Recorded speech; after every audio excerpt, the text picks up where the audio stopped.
Shalom, apa kabar? Berjumpa kembali di program Sekolah Sahabat 5 Menit Kiai Mahaka Menteng. Program ini dibuat untuk memastikan jantung kerohanian kita berdetak.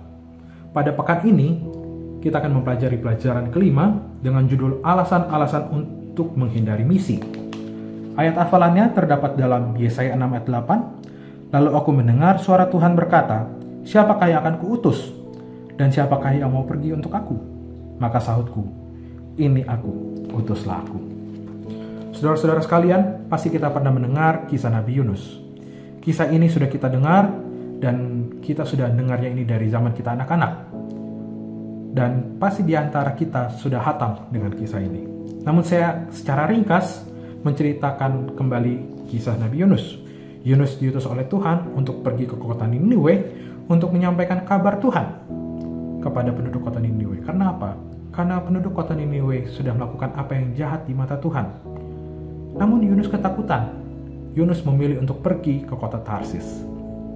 Dan ketika dia masih di tengah jalan, ketika Yunus masih di dalam kapal, angin ribut terjadi. Dan pada zaman itu ada sebuah anggapan yang mengatakan bahwa angin ribut terjadi oleh karena setan sedang marah. Oleh karena itu harus ada korban yang dibuang ke laut. Yunus mengusulkan agar dirinya dibuang ke dalam laut. Dan kita tahu apa yang terjadi ya. Yunus dimakan oleh ikan besar selama 3 hari 3 malam. Yunus tinggal di dalam perut ikan. Dan setelahnya Yunus keluar dari perut ikan. Dan dia langsung pergi menuju Niniwe untuk melakukan kehendak Tuhan. Yaitu menyampaikan kabar Tuhan kepada penduduk Niniwe. Dan hasilnya apa? Hasilnya sangat luar biasa. Para penduduk Niniwe bertobat. Yunus tidak senang. Yunus marah. Yunus ingin agar penduduk Niniwe dihukum karena kejahatan yang sudah mereka berbuat.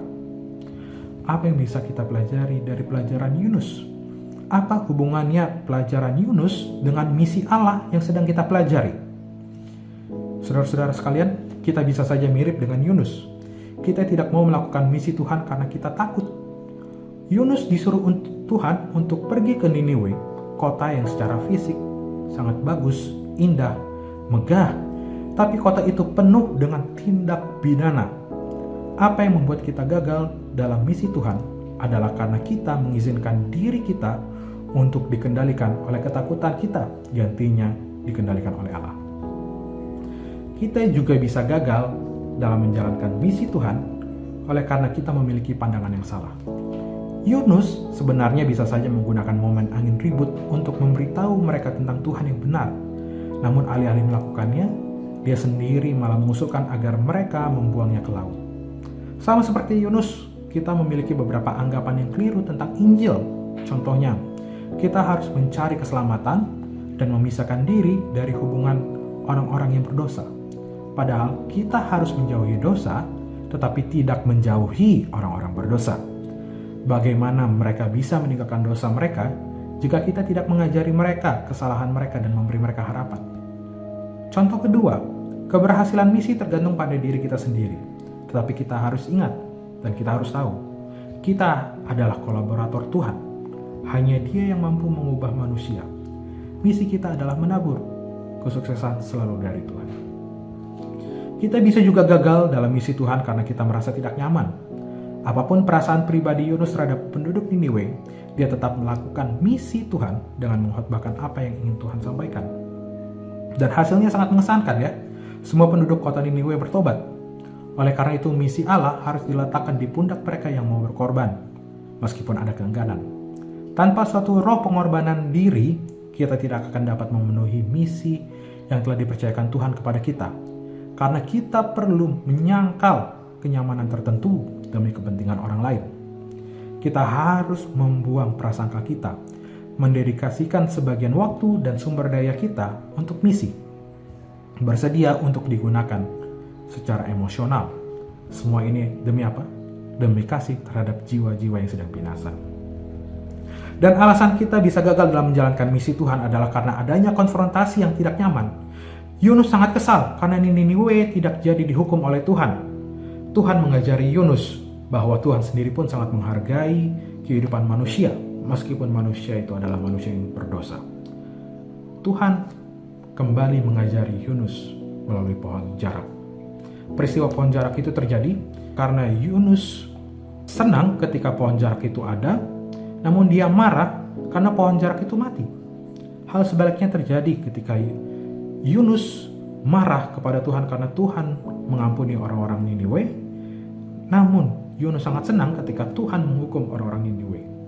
Yunus lebih senang atau lebih menghargai kehidupan tumbuhan dibandingkan kehidupan manusia.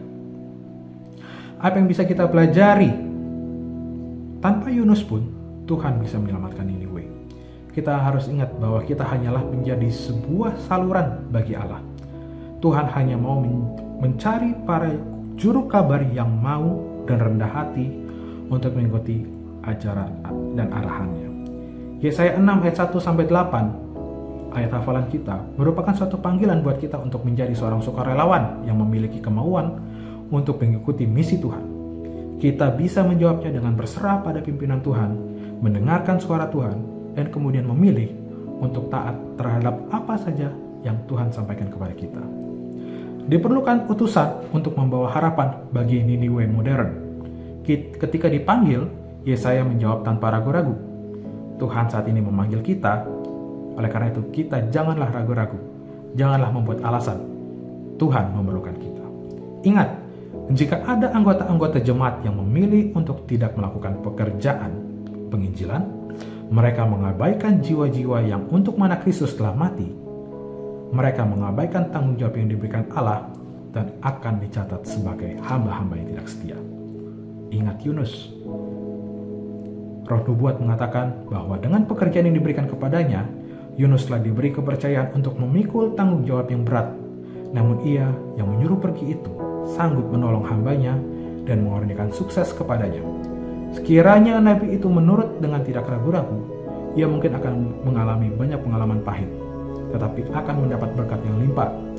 Pada saat Yunus putus asa, Tuhan tidak meninggalkannya. Terima kasih telah bergabung dalam program Sekolah Sahabat 5 Menit bersama GMHK Menteng, Jakarta. Sekolah Sahabat, bersahabat, bersemangat, semua terlibat, jangan terlambat. Tuhan memberkati.